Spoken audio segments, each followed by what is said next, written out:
What's going on, Ann Arbor?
What's going on, Ann Arbor? You feeling fired up? You ready to bring this home? Listen, I'm on tour right now, but I had to take a break to come to Michigan because there is nothing more important than this election right now. And you, the people standing here today, are going to decide the future of this country. This next song is called Back in My Body. It's about coming home to yourself and about coming home to the world that you want to live in.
Arbor.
This song is called Don't Forget Me.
Let me tell you next somebody. Oh, but promise me that when it's time to leave, don't forget me.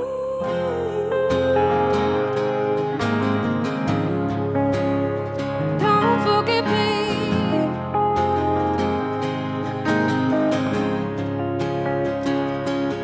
VENMO's got a guy she swears to God could be family.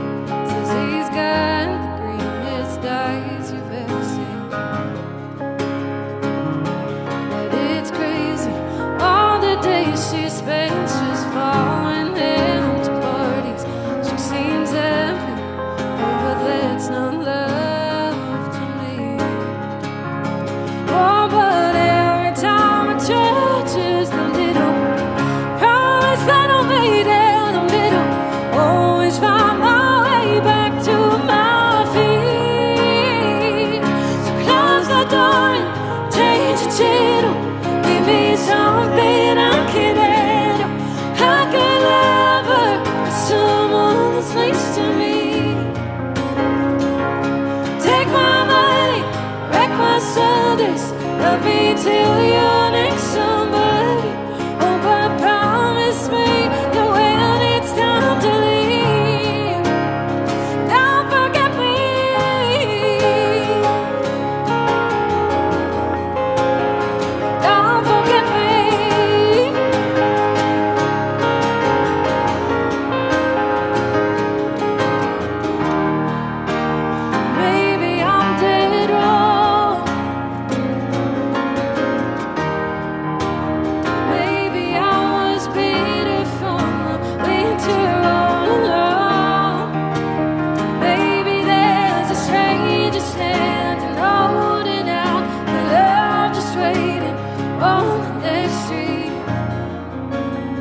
the door and change the channel. Give me something I can handle. I got a lover, someone that's nice to me. Take my money, wreck my Sundays, love me till you're next somebody. Oh, but promise me that when it's time to leave, won't you promise me that when it's time to leave, don't forget me.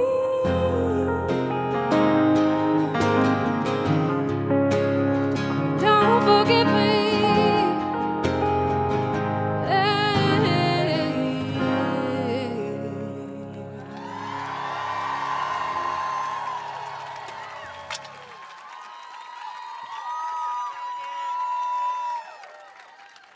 You know, I got up on the stage for sound check last night, and yes, sound check. And I saw these flags and this podium and these lights, and this all became very, very real, very quickly.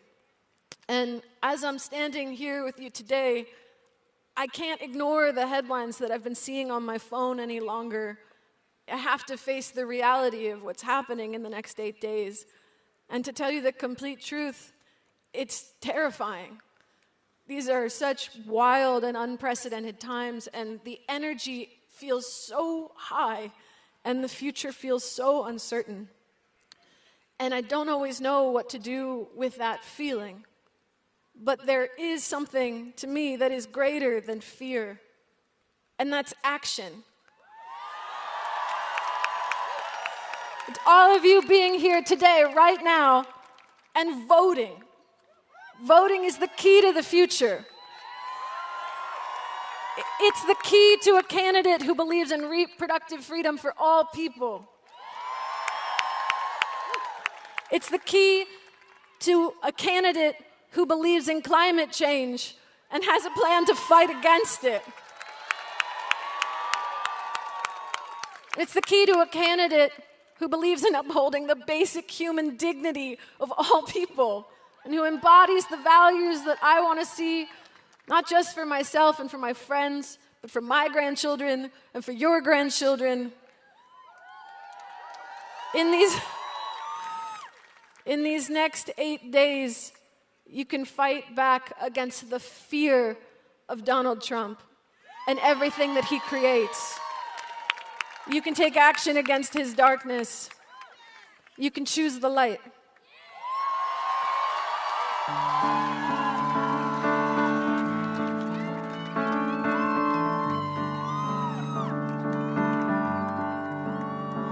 Would you believe me now if I told you I got caught up in a way?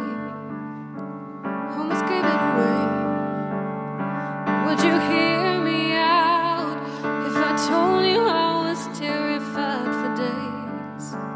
Thought I was gonna break. Oh, I couldn't stop it, had to figure it out. Crying in the bathroom, the noise got too loud. With everyone around me saying, you must be so happy now. Oh, but if you keep reaching out, then I'll keep coming back. And if you're gone for good, then I'm okay with that. If you leave the light on, I'll leave the light on.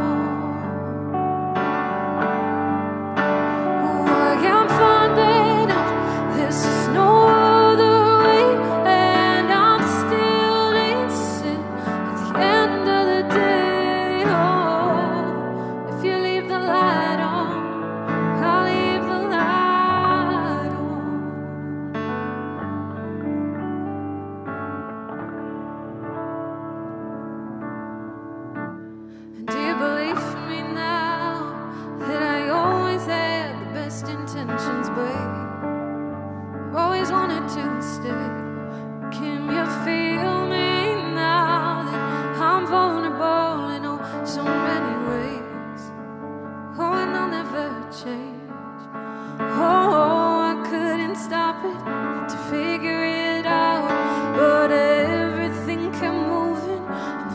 got too loud with everyone around me saying you should be so happy now. Oh, but if you keep reaching out, then I keep coming back. But if you're gone for good, then I'm okay with that. If you leave the light on, I'll leave the light on. Oh, I am finding out there's just no other way, and I'm still dancing at the end of the day. Oh, if you leave the light on, I'll leave the light on. Whoa, I'll leave the light on. Ooh, would you leave the light on? Whoa, I'll leave the light on. Would you leave? Would you leave the light on? Oh, if you keep reaching, then I keep coming back. But if you're gone for good, then I'm okay with that. If you leave the light on, I'll leave the light on. I can't find it. There's no other way, and I'm still dancing at the end of the day. Oh, if you leave the light on, I'll leave the light on.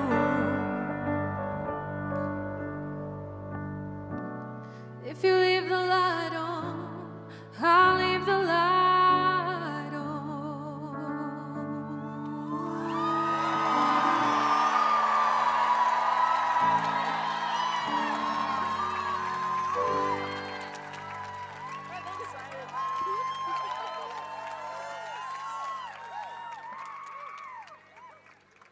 This is our last song tonight. Ann Arbor, you ready to make history?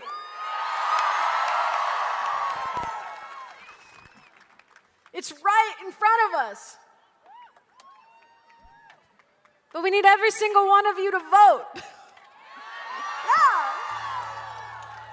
All right, so if you've got an absentee ballot, bring it to any vote site or drop box today, Ann Arbor. And if you'd rather vote in person, you can go find your early voting site and get it done by November 3rd. You can go to iwillvote.com/mi to find more information about voting.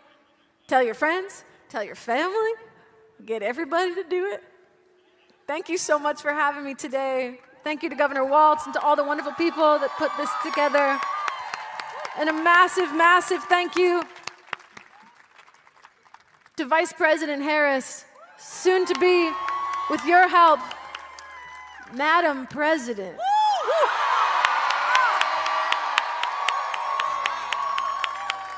Let's do this.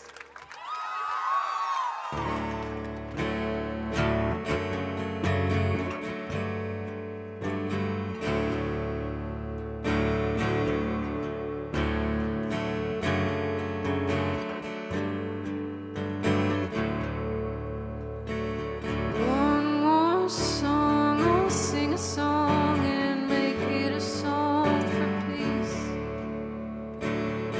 Oh, we all make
so much. God bless you. Have a great night. Thank you.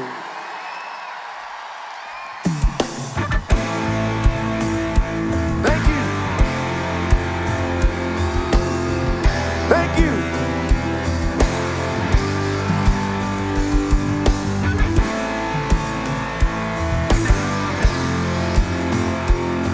Give it up for my band. They're all from Philadelphia. Make some noise for them.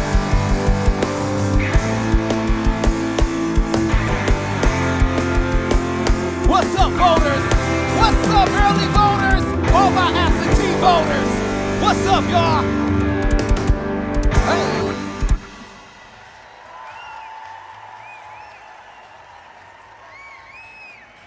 Can I get everybody to sing this part? Can you sing this part for me? Come on. You better think about what you're trying to do to me. Think, let your mind go, let yourself be free. Let's go back. She what? Way on the way back when. Hey.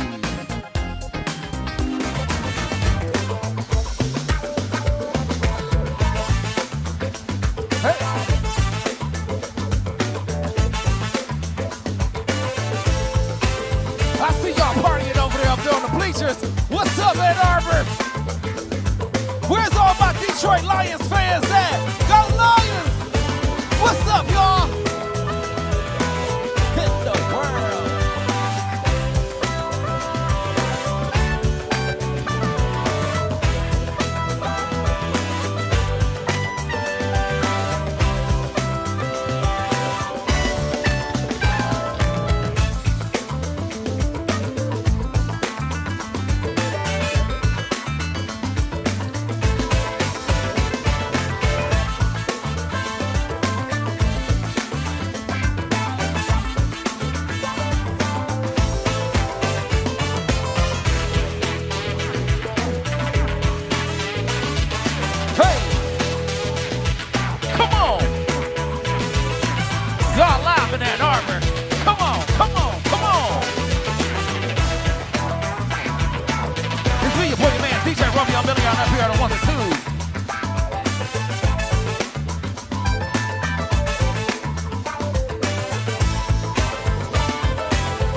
It's almost showtime. It's almost showtime.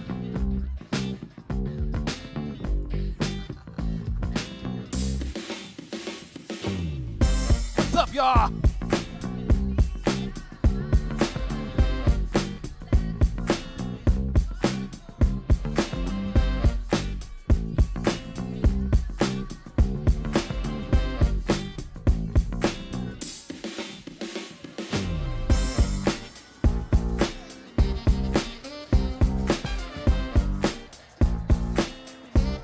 That's right, y'all. November 5th. Make sure y'all go vote. It's been me, your boy, your mans. DJ Romeo Miliana for the ones and twos.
Please welcome Student Fellow Gauri Chawla.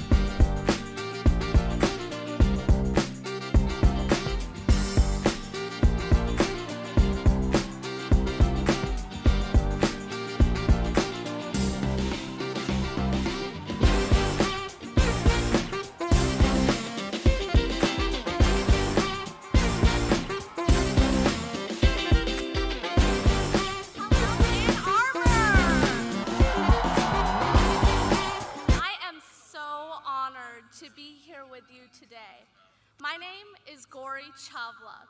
I was born and raised in the Bay Area, just like our soon-to-be president. I'm a current freshman at the University of Michigan and a proud fellow with the Michigan One campaign.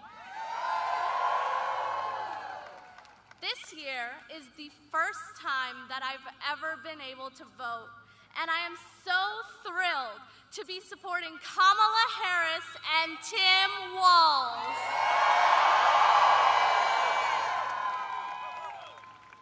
When I look at Kamala Harris, I know that my dreams of fighting for the people of America can become reality.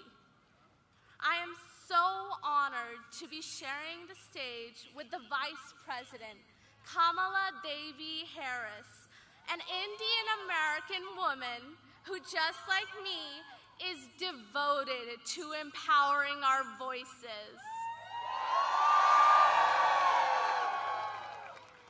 And right now, I'm remembering my grandmother, Kamala Chawla, who would be so proud to see her granddaughter here on the stage speaking to all of you.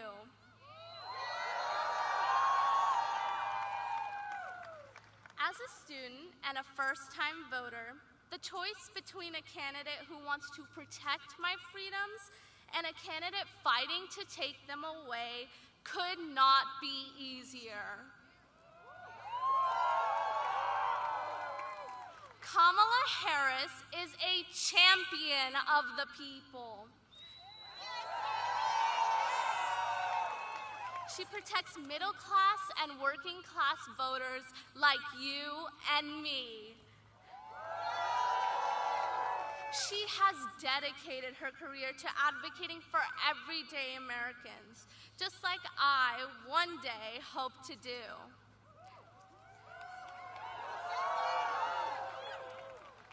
Trump's unhinged agenda is about him. It's not about our freedoms or making our lives better. It's about protecting billionaires like himself at the expense of working people everywhere. He would throw our country into chaos. But in these 8 days, we can reject him once and for all.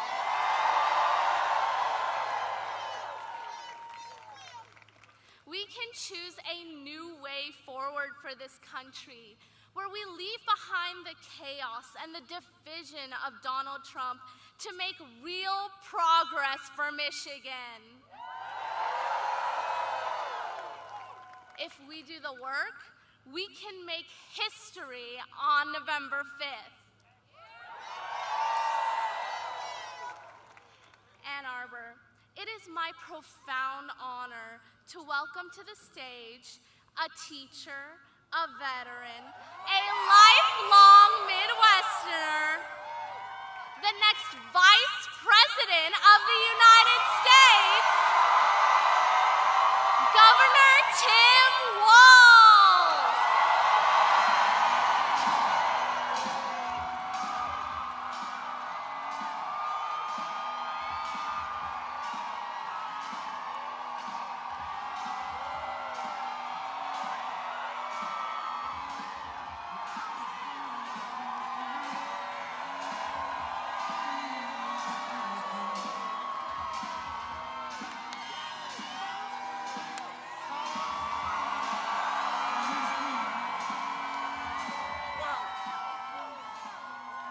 Wow.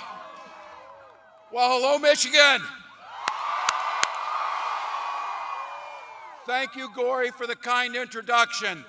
And how about the incredible Maggie Rogers? Maggie Rogers says vote, people. Look, great thank you to the mayor of this incredible city of Ann Arbor, Mayor Christopher Taylor. Thank you, Mayor. And a couple weeks ago, I went to church with this guy, your Lieutenant Governor, Garland Gilchrist. Thank you. And there's not much I need to say. Someone I served with who just simply gets shit done in Debbie Dingle. So thank you, Debbie Dingle. Well, it's great to be in Wolverine country. Last time I was here, you were beating my Gophers, so thank you very much. I know. Look, I know on November 5th, I learned it while I was over here what Michigan's going to do. Let's go! Folks, thank you all for coming out. We're blessed on this beautiful evening. I know you could have done anything else, but you came here because you love this country. 8 days till the election. And our team is running like everything's on the line, because everything's on the line. But here's the good news. If you're feeling any of that anxiety, any of that nervousness, any of that worry, we've got the solution for you. Get out there and vote for Kamala Harris. I know, I did it last Wednesday with my son who voted the first time, and it works. It works. I am so honored when she asked me to be on this ticket with her.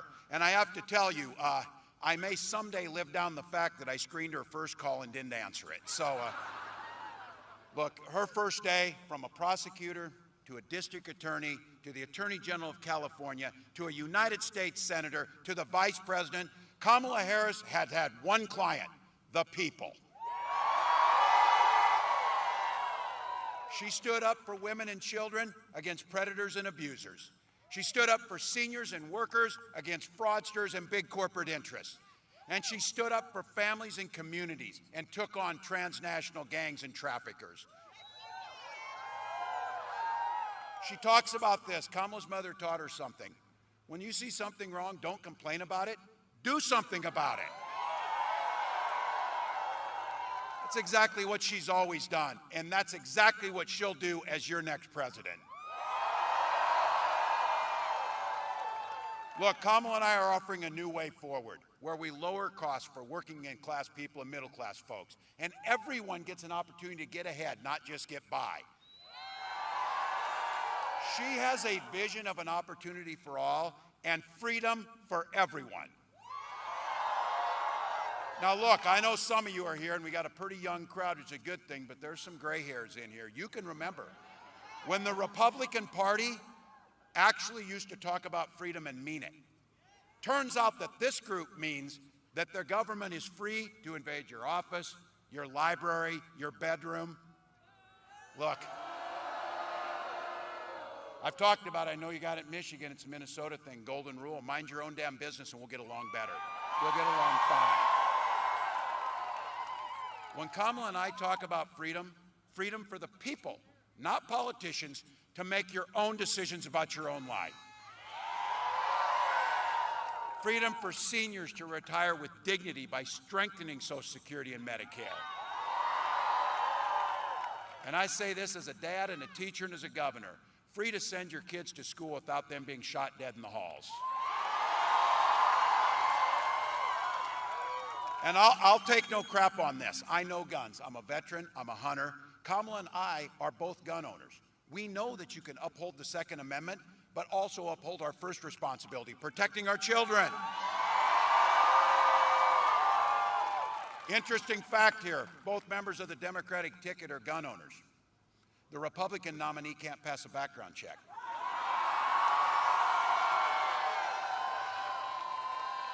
Let's be very clear. The most basic freedom. When we talk about freedom, Kamala Harris and I mean the freedom for every woman to make decisions about her body without government interference.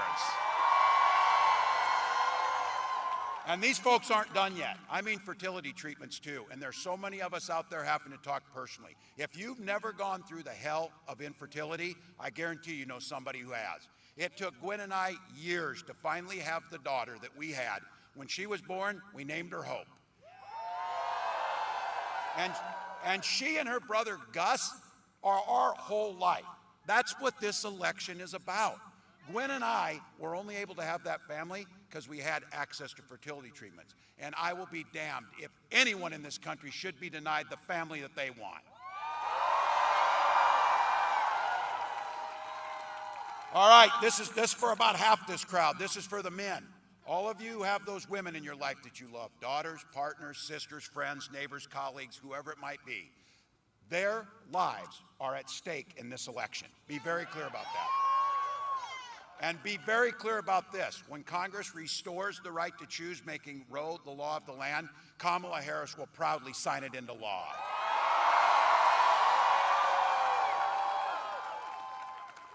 Eight days to go. This election's already started. People are voting across the country.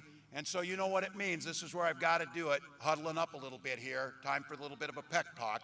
Look, we got to admit it. This game is tied. 2 minutes left on the clock. We got the ball. We're driving down the field. We're doing the blocking and everything we need to do. And I know you got a saying around here that came from Bo. The team, the team, the team. And boy, do we have the right team. So all gas, no brakes for the next 8 days. Plenty of time to sleep when you're dead. Our time now. We're moving this thing over the next 8 days, an inch at a time, a yard at a time, one door at a time, one phone call at a time. One of those door knocks and one of those interactions, because 1 or 2 extra votes per precinct in the state of Michigan will make Kamala Harris the President of the United States. If you got a buck or two, pitch in at KamalaHarris.com or find out what you can do. Early voting is open in Michigan. How many have voted? Yes. If you haven't, register in person. Go down, talk to your township folks. Get in there. You can do it all the way to Election Day. As Maggie said, visit iwillvote.mi. Ann Arbor, this is it. Leave it all on the field. Leave it all on the field. When you're old and gray like me and you're sitting on the porch and you're rocking in that chair and your grandchildren asked you, what did you do in 2024 to save this democracy? And you're going to be able to tell them every damn thing you could. Every damn thing you could. So Michigan, let's put that in terms you know. We'll tell them this. Let's go. Let's go. Let's go. Please welcome the next President of the United States, Kamala Harris.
Can we hear it for Tim Walz?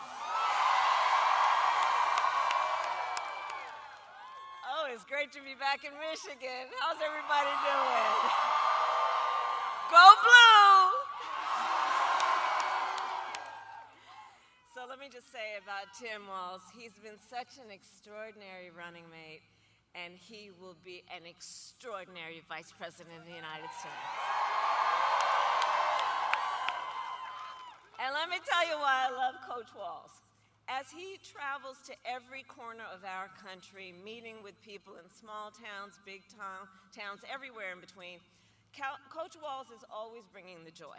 He is always bringing the joy. He cares about people, he understands hard work, and he understands what it means to be a leader who lifts people up instead of trying to beat people down. That is Tim Walz. And Ann Arbor, I can feel the joy tonight. Thank you all so very much. And we have some other incredible leaders with us here tonight. Mayor Taylor, thank you. There you are. Deputy County Executive Turfy, I thank you so very much. Lieutenant Governor Gilchrist. Representative Dingle, a champion for this community. And let's also send Alyssa Slotkin to the United States Senate. We need her in DC. And I also want to thank all the labor, elected, and community leaders who are here today. And can we please hear it again for Maggie Rogers? All right. We got business to handle. Okay, so Ann Arbor, I have a question for you. Are we ready to do this? Are we ready to vote? Are we ready to win? Yes, and we will win. And we will win. So you just heard from the coach, early voting has started here in Michigan. You can vote early now through Sunday, November 3rd. And we need you to vote early, Michigan, because we have just 8 days to go, 8 days left in one of the most consequential elections of our lifetime. And as everybody here knows, this is going to be a tight race until the very end. So we have a lot of work ahead of us, but we like hard work. Hard work is good work. Hard work is joyful work. And make no mistake, we will win, we will win.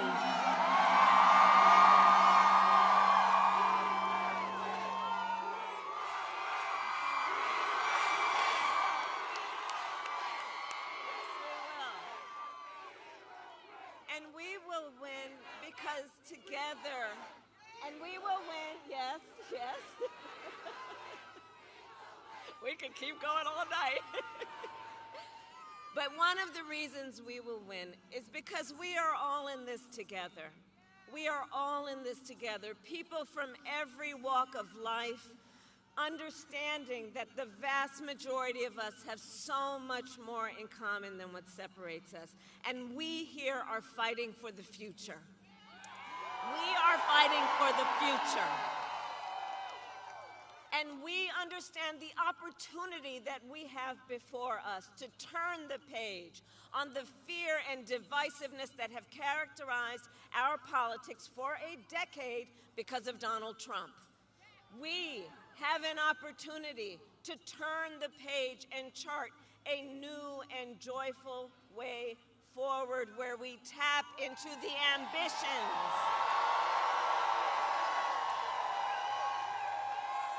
and we will tap into the ambitions and the aspirations and the dreams of the American people.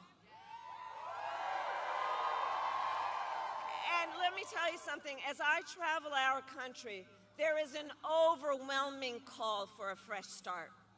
People from all walks of life, and they are calling for a new generation of leadership that is optimistic and excited about what we can do together.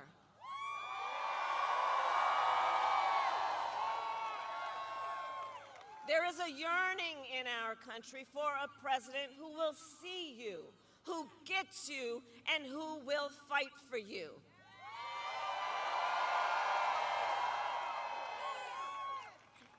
And listen, hey, on the subject of Gaza, hey guys, I hear you. On the subject of Gaza, we all want this war to end as soon as possible and get the hostages out, and I will do everything in my power to make it so. And let's be clear, we are all here because we are fighting for a democracy and for the right of people to be heard and seen. We're not about the enemy within. We know we are all in this together. That's what we are fighting for.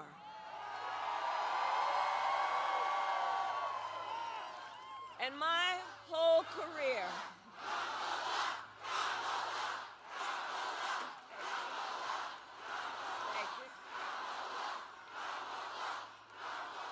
okay, now I want each of you to shout your own name. Do that. Because it's about all of us. It's about all of us. And listen, I have fought my whole career to put the people first and to put the people above partisanship. I never once asked in my career, are you a Democrat or are you a Republican? The only thing I ever asked is, how can I help you? Are you okay? And that is a major difference between Donald Trump and me, and between the two extremely different visions that he and I have for our nation. His is focused on himself and the past. Ours is focused on the future, and it is focused on the people.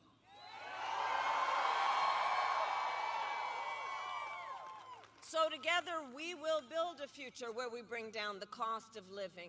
That will be my focus every single day as president, because while inflation is down and wages are up, prices are still too high. You know it and I know it. And unlike Donald Trump, who had $400 million handed to him on a silver platter, and don't forget he filed for bankruptcy 6 times, the great businessman. Unlike him, I grew up in a middle-class neighborhood with a working mother who kept a strict budget and did everything she could to make sure that my sister and I had all we needed. I come from the middle class, and I will never forget where I come from. Never. And so my common sense plan will lower the prices you pay on everything from prescription medication to groceries to housing. On the other hand, Donald Trump will raise costs on you and your family. In fact, independent economists have analyzed both of our plans and found mine will cut your costs and strengthen our economy, while his will increase inflation and lead to a recession by the middle of next year. And his agenda is laid out in Project 2025. You know, I say everywhere, and I know we've got a lot of students here, and I have to tell you, I just find it really interesting that they put that thing in writing. They put it in writing, they bound it, they published it, they handed it out. And then they expect we're not gonna talk about it? Are you kidding me? And when you read it, you will see it is a detailed and dangerous blueprint for what he plans to do if he is elected president. Donald Trump will impose a 20% national sales tax on everyday basic necessities, which economists have estimated will cost the average American family an additional $4,000 a year. Contrast, on the other hand, I'm going to take on corporate price gouging. I've done it before, and I will do it again. Donald Trump will give massive tax cuts, like he did before, to billionaires and the biggest corporations. He did it the last time. He's going to do it again. I, on the other hand, will give middle-class tax cuts to 100 million Americans, including $6,000 for the first year of a child's life, because I understand how that will lift America's children out of poverty, which must be one of our highest goals. Donald Trump will get rid of the $35 a month cap on insulin for our seniors. He will cut Medicare and Social Security. In fact, economists say he will bankrupt Social Security in the next 6 years. And understand what that means. So many of the seniors in America, that's their only source of income. That's the only way they're able to pay their rent and buy food. I have a plan to support our seniors so they can grow older with dignity and so their families are not overwhelmed by the cost of home health care.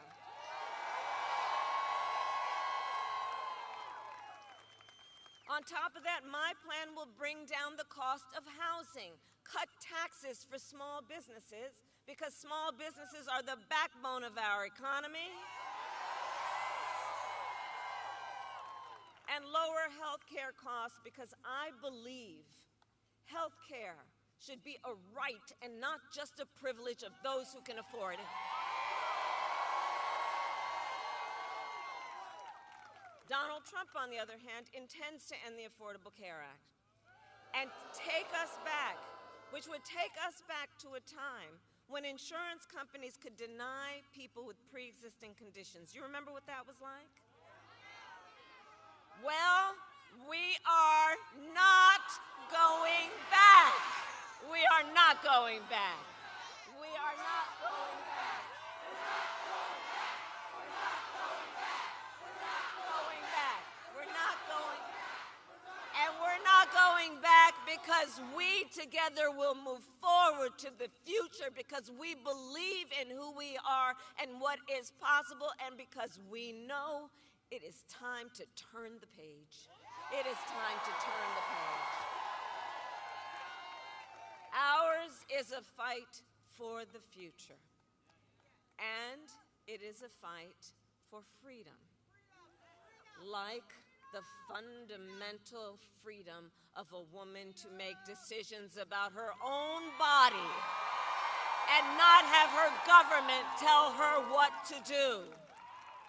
And we all remember how we got here. When Donald Trump was president, he hand-selected 3 members of the United States Supreme Court with the intention that they would undo the protections of Roe v. Wade.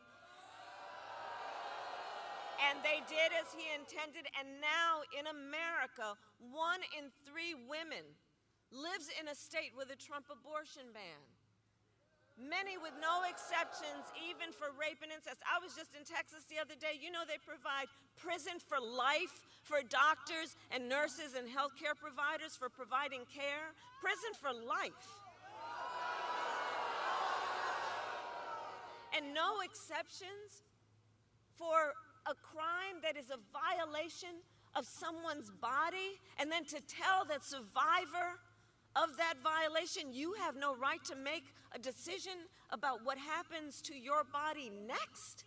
That is immoral. It is immoral. And I know we all agree, one does not have to abandon their faith or deeply held beliefs to agree the government should not be telling her what to do.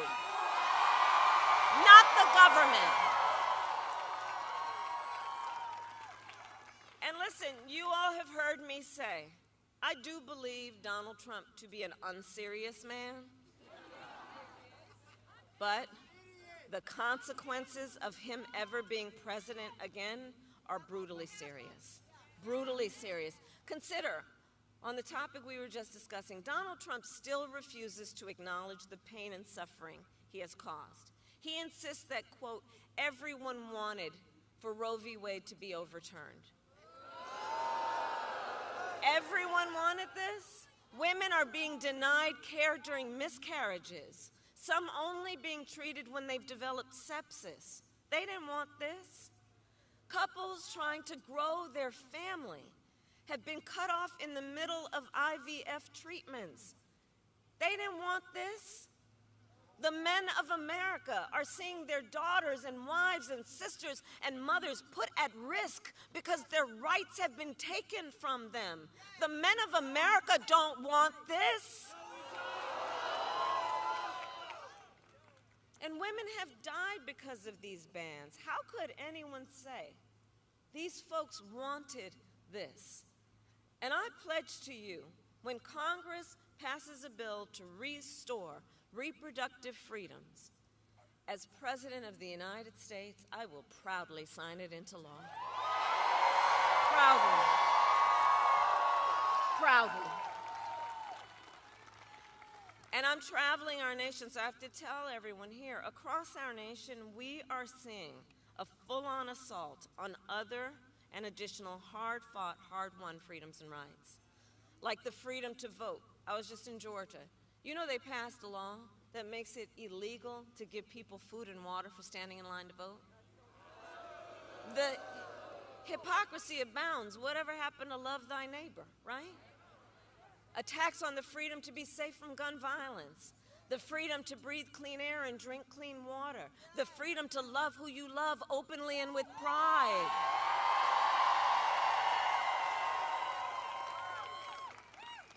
So I say to everyone here what you know.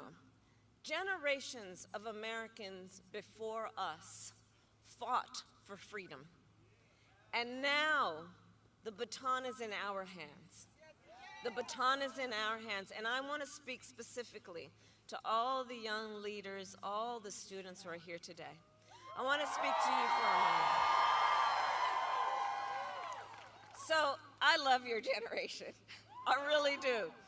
And one of the things about it is you are rightly impatient for change. I love that about you. You are impatient for change. Because look, you have only known the climate crisis and are leading then the charge to protect our planet and our future. You young leaders who grew up with active shooter drills and are fighting then to keep our schools safe. You, who now know fewer rights than your mothers and grandmothers, are standing up for reproductive freedom. And for you then, I know that these issues that are at stake, they are not theoretical. This is not political for you. It is your lived experience. And I see you, and I see your power. And I know many of you are voting for the first time. Can I see a raise of hands? Who's voting for the first time? Can we hear it for our first-time voters?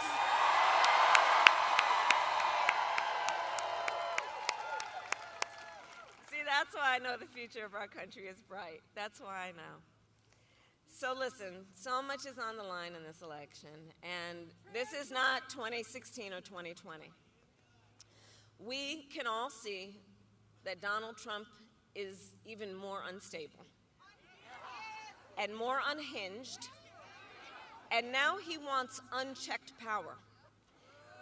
And this time, there will be no one there to stop him. Not even the Supreme Court, which months ago told the former president that he is essentially immune no matter what he would do in the White House. So think about it. Before, at least there was the threat, the possibility that there would be some accountability and consequence. Now the Supreme Court has said he is effectively would be immune. So just imagine Donald Trump with no guardrails. He who has vowed he would be a dictator on day one. He who has even called for, quote, the termination of the Constitution of the United States of America.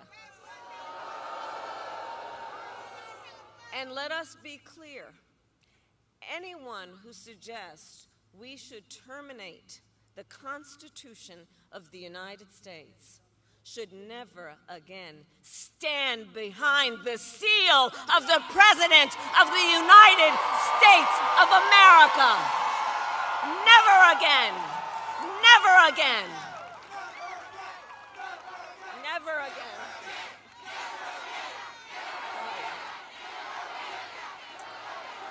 So, Michigan, there is a huge contrast in this election, and I'd ask us to just imagine the Oval Office in 3 months, okay?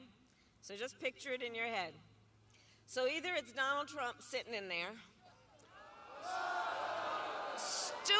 stewing over his enemies list, or me, with your help, working for you, checking off my to-do list.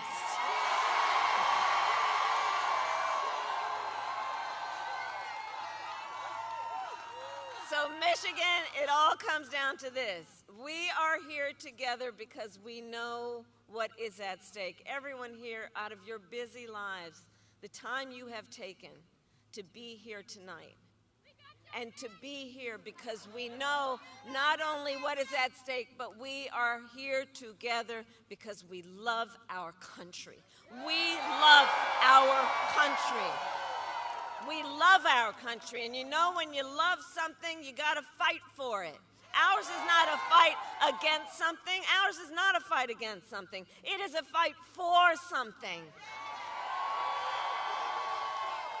And I do believe it is one of the highest forms of patriotism, love of our country, to then fight for the ideals of our country and to fight to realize the promise of America. That's what our campaign is about. That's what we are about. And one of the most powerful ways that we will do that is with our vote. So now is the time to get out the vote, Michigan. Now is the time.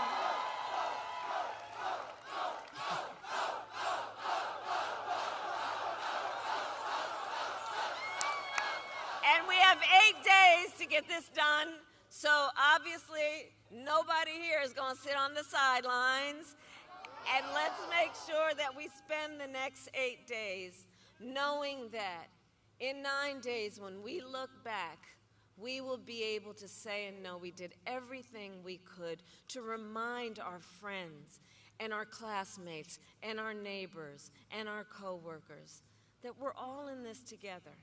You know, there's been something about this Trump era that's been very backward in terms of trying to suggest that the measure of the strength of a leader is based on who you beat down, instead of what we all know. The true measure of our individual and collective strength is based on who we lift up.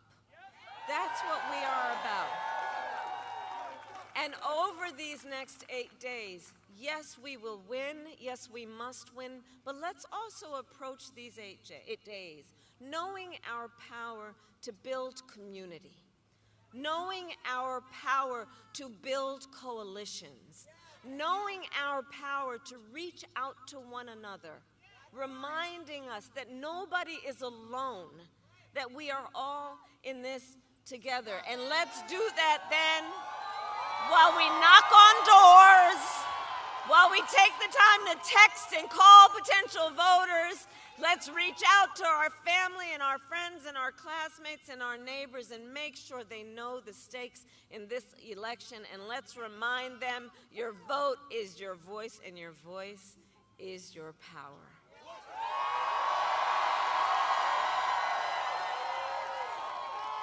And so, Michigan, I then ask you, are you ready to make your voices heard?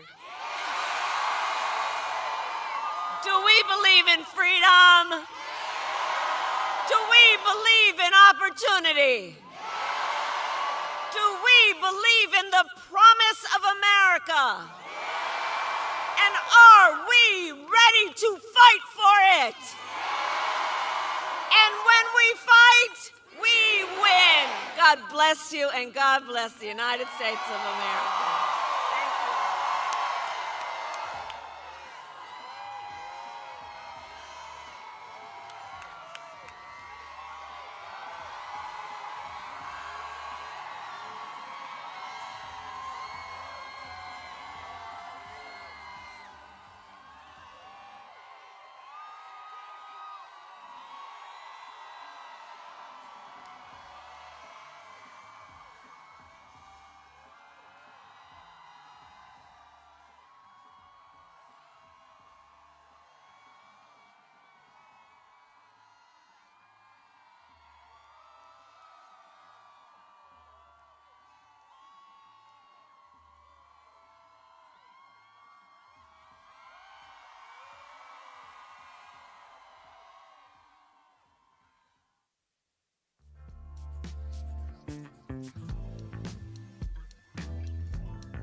I'm going to do my best because I am here for a very important reason. To ask you to vote for your next Auditor General, Malcolm Kenyatta, for your next Attorney General, Eugene DePascale, for your next State Treasurer, Aaron McClellan, for the Speaker of the Pennsylvania House, Joanna McClinton, and for my dear friend and your outstanding United States Senator, Mr. Bob Casey. And for the next President of the United States, Kamala Harris. Come on.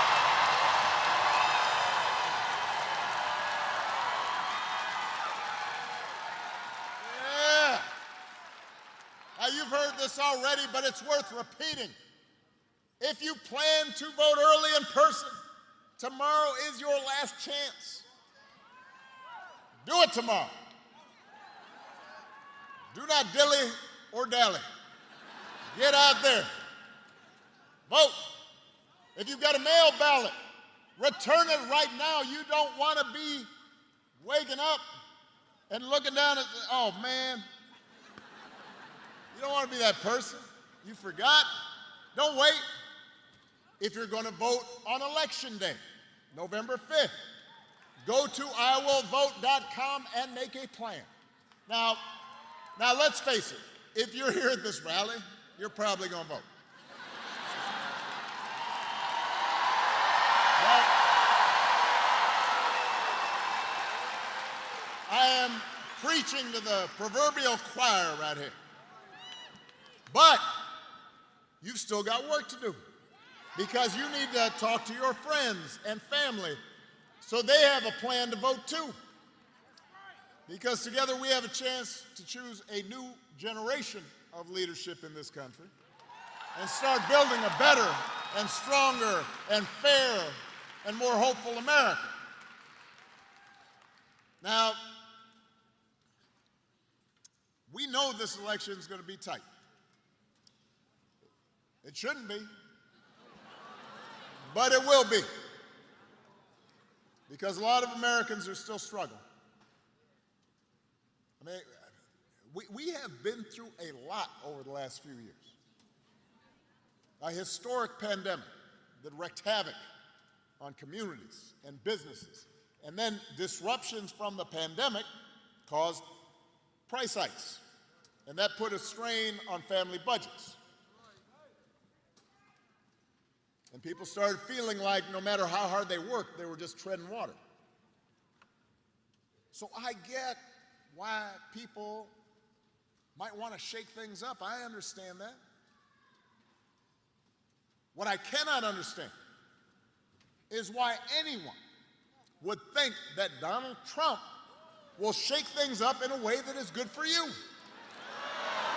Because there is absolutely no evidence that this man thinks about anybody but himself.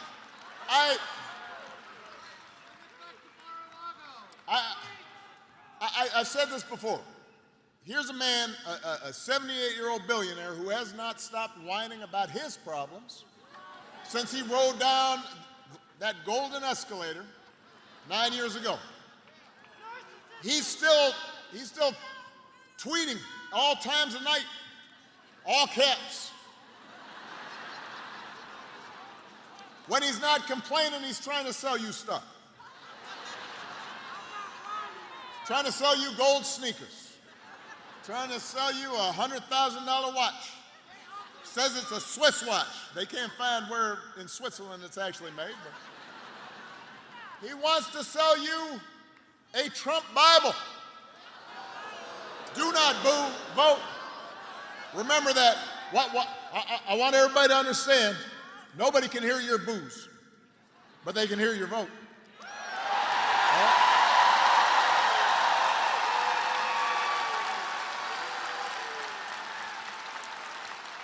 So he wants you to buy the Word of God, Donald Trump edition. Got his name right there next to Matthew and Luke. couldn't recite a verse, but he'll sell you that Bible.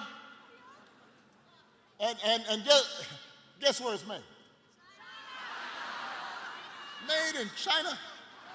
You Mr. Tough Guy on China, except when you can make a few bucks. You cannot make this stuff up. If it was on Saturday Night Live, everybody would just say, well, no, that's exaggerated. It's not. He's doing it. And the reason he's doing it is because that's what he cares about. His ego, his money, his status. He is not thinking about you.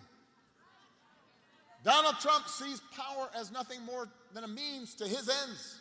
He wants the middle class to pay the price for another huge tax cut that would mostly help him and his country club buddies. He doesn't care if he costs women their reproductive freedoms. It won't make a difference in his life. Most of all, Donald Trump wants us to think that this country is hopelessly divided between us and them, between the, quote, real Americans who support him, of course, and the outsiders who don't, the enemies within. Because, what did I say about Boone?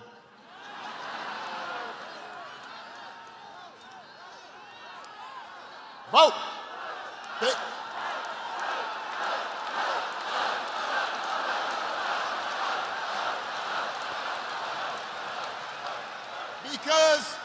Because Donald Trump understands, and he's not wrong about this, that dividing people, making them angry, will boost his chances of being elected. It's not good for the country, but it might improve his odds. We saw it last night. I know nobody's going to boo now. All you're going to do is vote. Hold on a second. So the man holds this big rally at Madison Square Garden. And the warm-up speakers were saying we're trotting out and peddling the most racist, sexist, bigoted stereotypes. One guy called Puerto Rico, quote, an island of garbage. Now,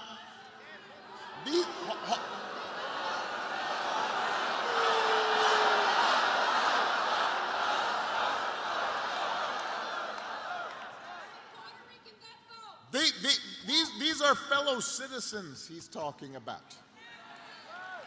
Here in Philadelphia, they are your neighbors. They are your friends. They are your co-workers. Their kids go to school with your kids.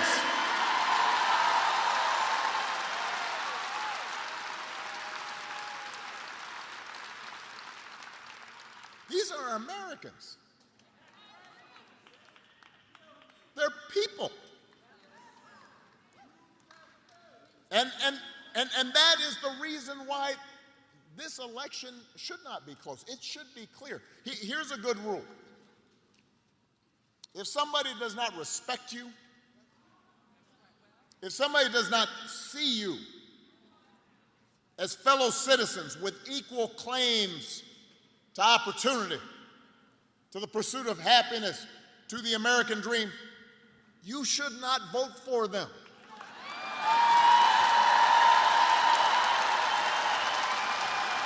You should not expect them to make your life better. They will not help you make they will not help you pay the bills. They're not gonna work hard to make sure your kid gets a good education.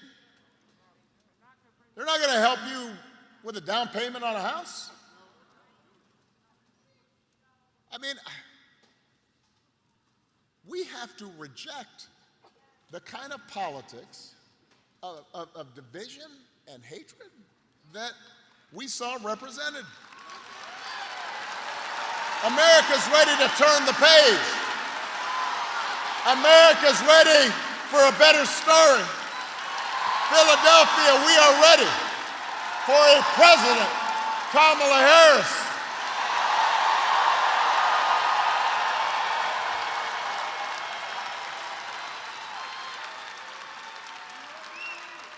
And the good news is Kamala Harris is ready for the job.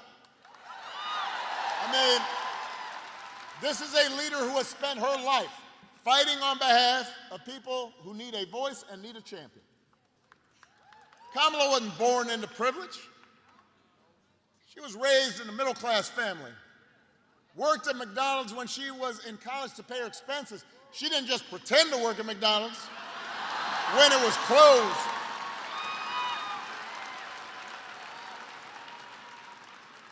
She actually cares what people are going through. As the oldest child, she saw how the world would sometimes treat her mom. Single mother, 5-foot-tall brown woman with an accent. And she'd watch how her mom never lost her cool. She'd call Kamala and her baby sister over and say, "Don't complain about injustice. Do something about it." And that's what Kamala did. That's what Kamala did as a prosecutor, standing up for children who had been victims of sexual abuse, standing up as Attorney General of California, fighting the big banks and for-profit colleges, securing billions of dollars for people they had scammed. After the home mortgage crisis, Kamala pushed me and my administration hard to make sure that homeowners got a fair settlement. It did not matter that I was a Democrat. It didn't matter that she had knocked on doors for my campaign in Iowa. She was not going to let anything stop her from winning as much relief as possible for families who deserved it. That's who she is. That's what she stands for.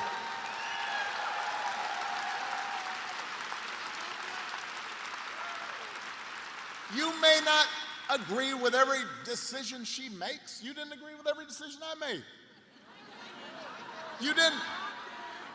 But you won't find somebody who you agree with on everything. Here's one thing you have to think about and that you can count on with Kamala. If you elect Kamala Harris, she will see you.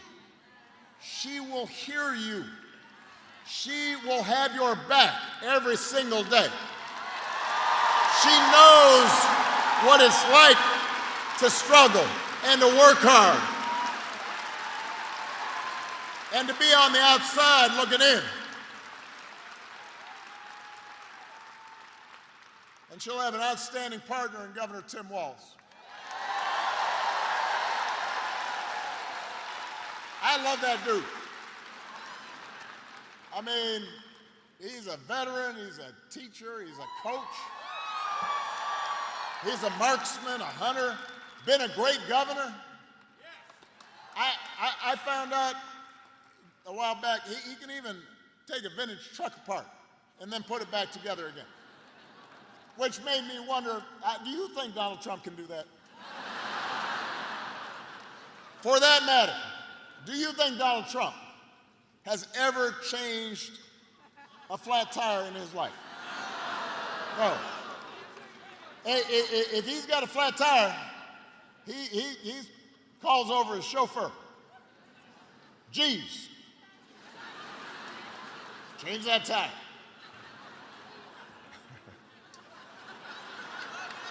I don't know that his name is actually Jeeves, but it might be. Got a fake English accent? Jeeves. Hey, listen, the point is, if you elect Kamala and Tim, they won't be focused on their problems, they'll be focused on your problems. They actually understand that too many folks here in Pennsylvania and across the country are struggling to pay the bills. They know what it's like to struggle to pay the bills. Now, even though wages have been steadily growing, inflation is finally slowing. The price of everything from health care to housing to groceries, it's still too high for a lot of folks. And that hurts. The question is, who's actually going to do something about it? I knew you guys knew the answer, but that was a rhetorical question. But let me expand. So, on the economy, which all the polls show that's people's main concern, Donald Trump's main idea is to give another massive tax cut to billionaires and big corporations. Now, do not boo. Vote. That's the last time I'm going to say it. I know y'all got it now. Now, I have heard, because I'm talking to folks, and what I understand is some people are saying, well, I remember the economy when he first came in, that was pretty good. Yeah, it was good because it was my economy. Yes.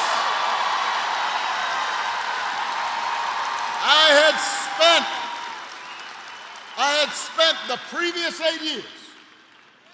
I had spent the previous 8 years cleaning up the mess the Republicans had left me. Financial crisis, Great Recession, the auto industry flat on its back. And after those 8 years, I then handed over 75 straight months of job growth to Donald Trump. And all he did was give a tax cut to people who didn't need it, drove up the deficit in the process. Now he wants to do it all over again. So, all right, so that's on the economy. People have this weird pre-COVID memory as if somehow he did something. He didn't do nothing. The other thing that I hear is, well, Donald Trump sent me a check during the pandemic. Now, I want you to understand this. First of all, Congress sent you a check. Democrats and Republicans, in the midst of a crisis, passed a law so that people could absorb not working during COVID. And, by the way, Joe Biden also sent you a check during the pandemic. Just like I gave people financial relief during the Great Recession, the difference is Joe Biden and I didn't put our names on the check because it wasn't about feeding our egos or advancing our politics. It was about helping people out during a tough time. So don't be fooled. I'm serious, because I've heard this a bunch of times. Well, I got a check. Don't be fooled into thinking that somehow that was something special. Do not fall for that okie doke. Do not be bamboozled. Don't be hoodwinked. And don't get fooled when he talks about health care either. If you ask Donald Trump, what's his idea to make health care more affordable, he's got one answer, which is, well, we're going to replace Obamacare, Affordable Care Act. He's not actually sure why it should be replaced, except for the fact that I did it. I have space in his head. But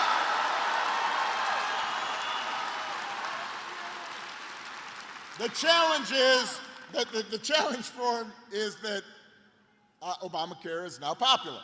Almost 50 million people have gotten health care because of it that didn't have it before. So, a couple of weeks ago, his running mate on a debate stage had the nerve, had the chutzpah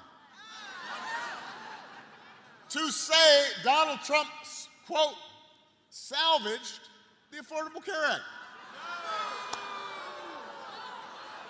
That is not correct. Donald Trump spent his entire presidency trying to tear it down, and he couldn't even do that right. And now, 8 years after he was elected, when asked, well, if you get rid of Obamacare, how would you replace it? He said, well, I have concepts of a plan for how I would replace it. Concepts of a plan. I want you to think about this for a second. Let's say your boss gives you an assignment. Says, I need it by Friday. Friday rolls around. Boss comes. So, you finished that project I asked for? Scratch your head. You say, well, I haven't actually started. But I do have a concept of a plan for how I might do this project you asked me to do. Or you could try it at home. Honey, did you do the dishes? Throw out the trash? No, but I do have a concept of a plan to do the dishes. Right after this game's over. How's that going to go over? If it wouldn't work for you, why should it work for the President of the United States? It shouldn't. Which is why Kamala Harris doesn't have concepts of a plan. She's got actual plans to make your life better. Come on.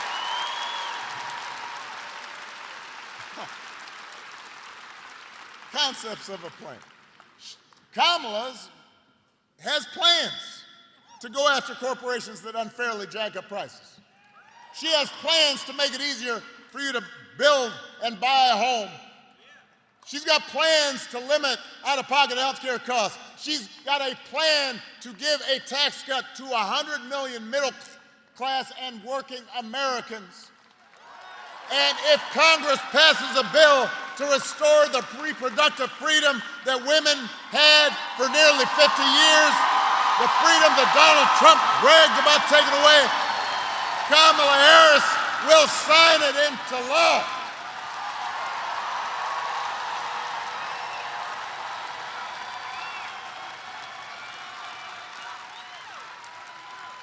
That's who Kamala Harris is. That's what she stands for, not concepts of a plan. Actual plans.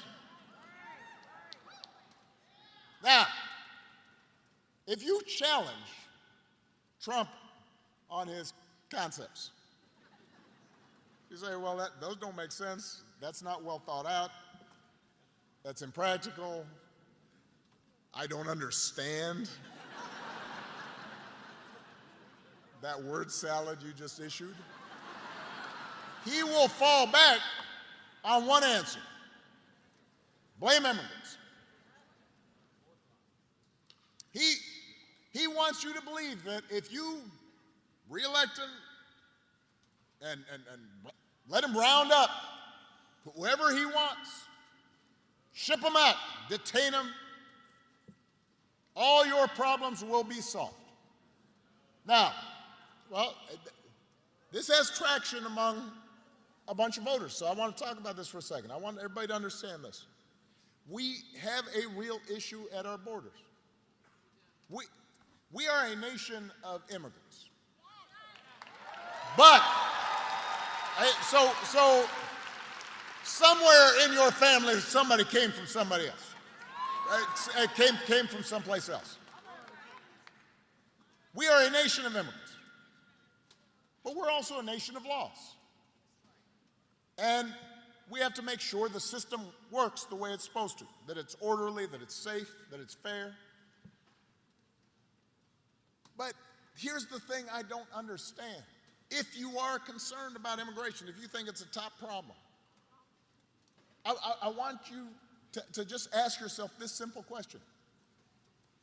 Donald Trump, J.D. Vance, they're always talking about, well, Kamala's been vice president for 4 years. You know, so She has to take responsibility for all that, even though she wasn't actually president.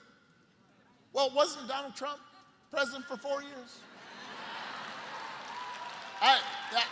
Somehow that's conveniently forgotten. But I haven't forgotten. If rounding up and deporting millions of people, many of them women and children, if rounding up millions of desperate people is the answer to everything, why is it that the number of undocumented immigrants was basically the same when Trump left office as when he took office?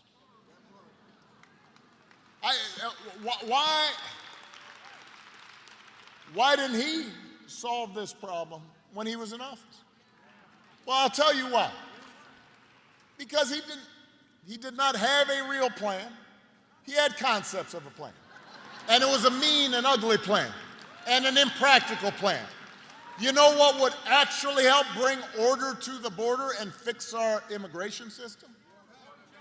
A bipartisan deal that Kamala Harris, as vice president, supported, even though it was written by one of the most conservative Republicans in Congress, and Congress was all set to go.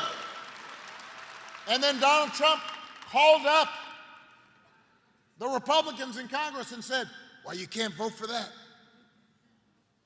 Because he believed that it was better not to solve the problem so he could use the issue in the election. So he could engage in fear-mongering. Vote. We do not need a president who will make problems worse just to make his politics better. We need a president who actually cares about solving problems, not exploiting problems, about making your life better, not just making you angry and resentful. We need somebody like Kamala Harris who will be focused on doing the right thing, rolling up her sleeves, getting stuff done. And to help her do it, she's going to need a Senate full of public servants like Bob Casey.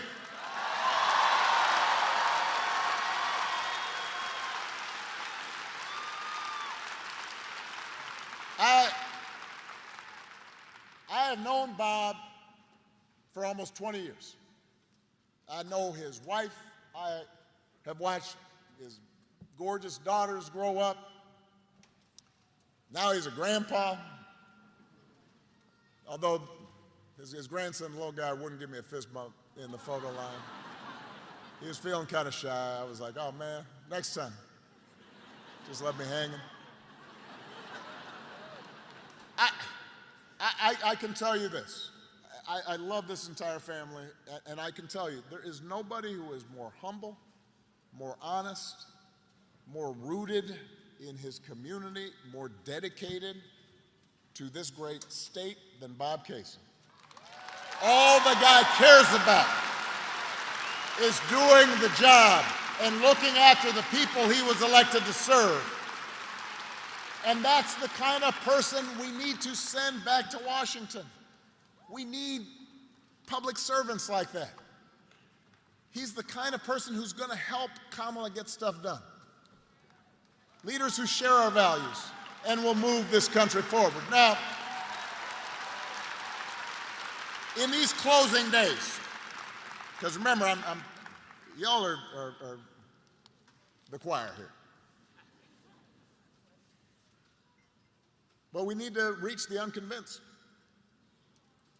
And when we talk to people, I think it is super important for us to be respectful and to listen, not just talk, and understand where folks are coming from, and recognize not everybody's going to have the exact same perspective as we do.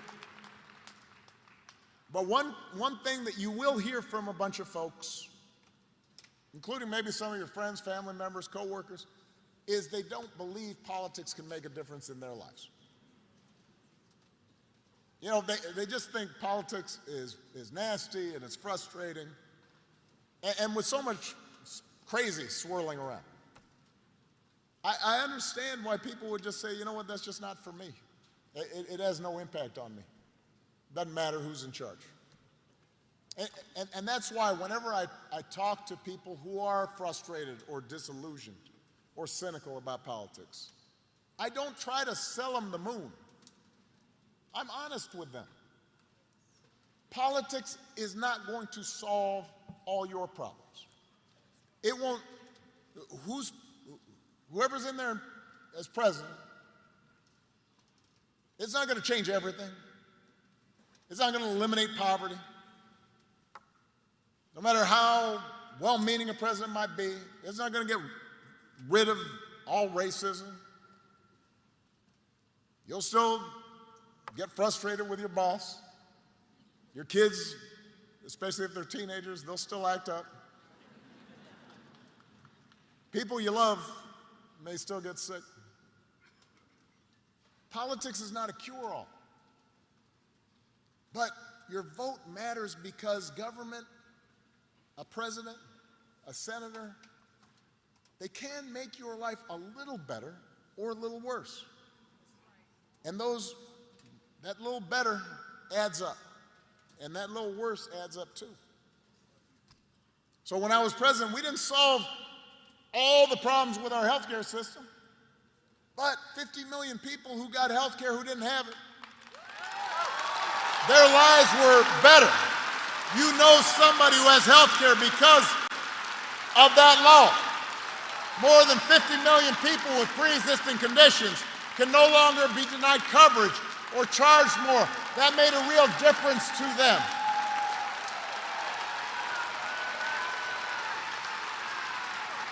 The Biden-Harris administration making insulin, capping it at $35, making prescription drug prices cheaper, that helped somebody. It made their lives a little better. And all that better adds up. Now, the reverse is true. And I'm going to give you one more example. When I was president, we put together an entire playbook for how to deal with a pandemic. We had dealt already with H1N1 right at the first year of my term. We dealt with Ebola in my second term. And so we said, you know what? Scientists are telling us that eventually there's going to be a serious airborne pandemic. Let's put together a plan. And we gathered all the experts. We put together a playbook.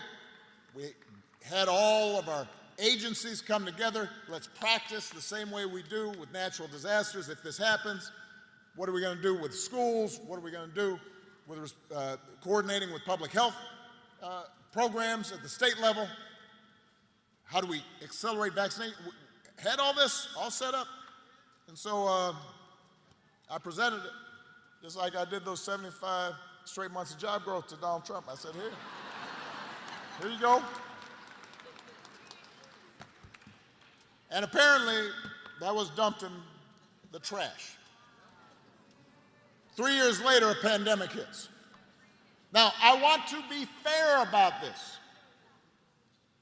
No matter who was president, this pandemic was going to be a massive crisis. People were going to get sick. People were going to die. There were going to be businesses shut down, travel restrictions. I mean, this was a once in 100 years pandemic. But if you look at a country like Canada, their per capita death rate was 60% lower than the United States. Now, I want you to do the math. Over 1 million people died during the pandemic here in the United States from COVID.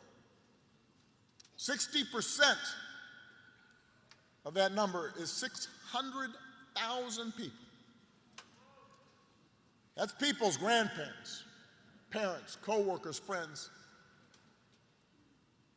There are people in this auditorium who were affected by that. Some of those folks would be here if we had had a competent response.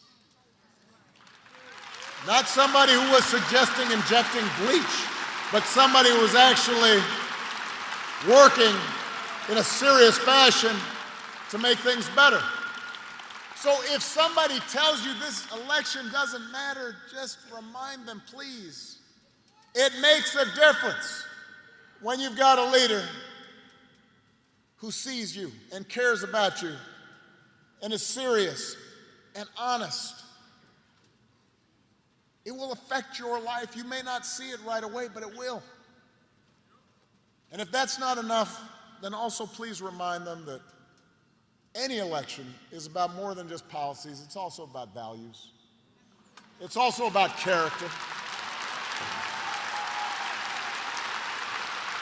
Some of you know that when I was growing up, I didn't have a father in the house. But I did have people around me. Stepfather, grandparents, teachers, coaches, most of all my mom, who taught me the difference between right and wrong, who showed me what it meant to be honest and to be responsible and to work hard and to treat other people the way I wanted to be treated. And I did not always live up to those values when I was a teenager. I partied a little too much. But over time, I internalized them, and I tried to live up to them. And I suspect most of you grew up the same way. And one of the most disturbing things about this election and about Trump's rise in politics generally is how we seem to have set aside the values that we were taught. I mean, a few weeks ago, we had one of the deadliest hurricanes in American history. And while President Biden and Vice President Harris were in some of the communities that were affected, meeting with local officials, comforting families, Donald Trump and his running mate were out there circulating stories about how the Biden administration was withholding aid and giving it to undocumented immigrants and not giving it to Republican counties. Even Republicans on the ground said it was a bald-faced lie. And my question is, when did that become okay? No matter where you stand on the issues, why would you go along with that? If your co-workers acted like that, they would not be your co-workers for very long. If you had a family member who acted like that, you would still love them, but you would not trust or put them in charge of anything. And yet, time and again, when Donald Trump lies or cheats or shows utter disregard for our Constitution, when he calls service members who died in battle losers and suckers, when he calls fellow citizens vermin, people make excuses for it. And I see it. I mean, look, if you're a Christian and you care deeply about the abortion issue, I understand that, but does that mean you'll support somebody who seems to violate pretty much every precept of the Ten Commandments? If you are a service member and you're somewhat conservative and you're used to voting Republican, I can understand it, but somebody who genuinely does not believe in duty and honor and does not understand why anybody would sacrifice themselves on behalf of their country, why would you do that? If you're a Muslim American and you're upset about what's happening in the Middle East, why would you put your faith in somebody who passed a Muslim ban and repeatedly suggested that somehow you weren't part of our American community?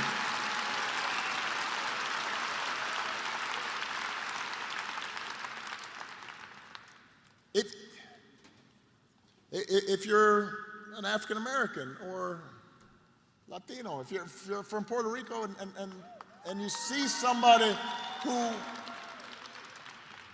whose values seem to indicate that you're not part of their equation, how do you think it's okay?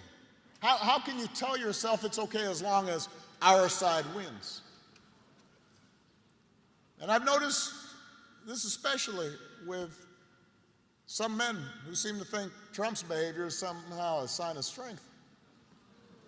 You know, sort of the macho, fake macho thing, and you know, I'm here to tell you that's not what real strength is. It never has been. Real strength's about working hard. Real strength's about taking responsibility. Real strength is about telling the truth even when it's inconvenient. Real strength is about being confident enough to treat everybody with dignity and respect. Real strength is about helping people who need it and standing up for those who can't always stand up for themselves. That is what we should want in our daughters and our sons, and that is what I want to see in the next president of the United States of America.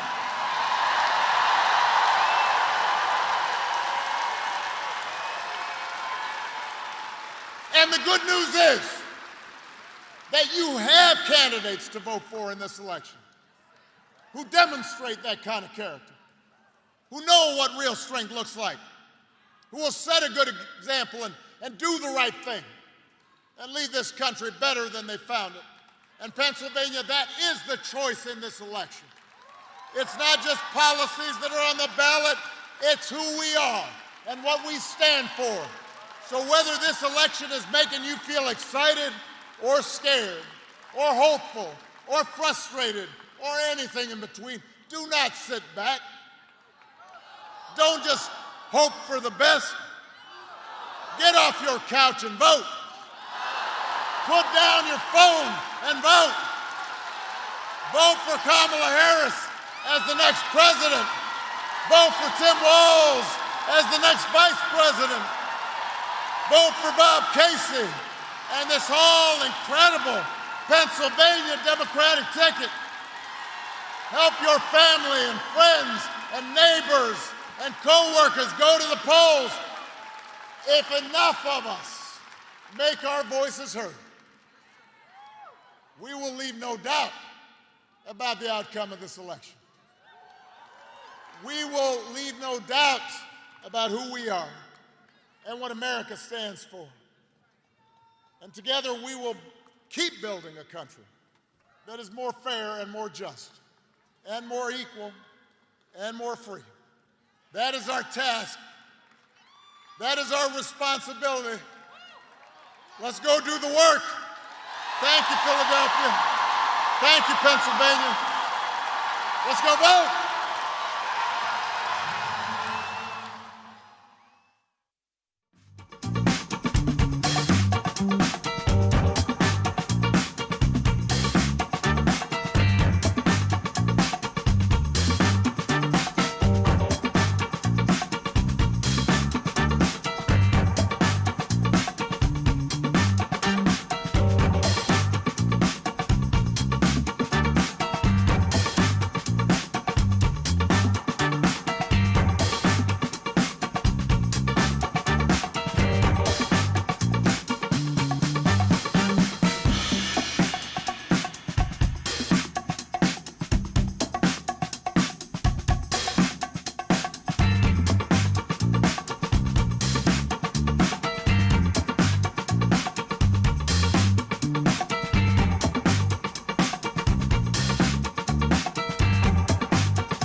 I can feel the power. I can feel the power. Oh, I I can feel the power. Yeah, I can feel the power. Ooh, tell me, do you feel it? Feel it in the air. Yeah.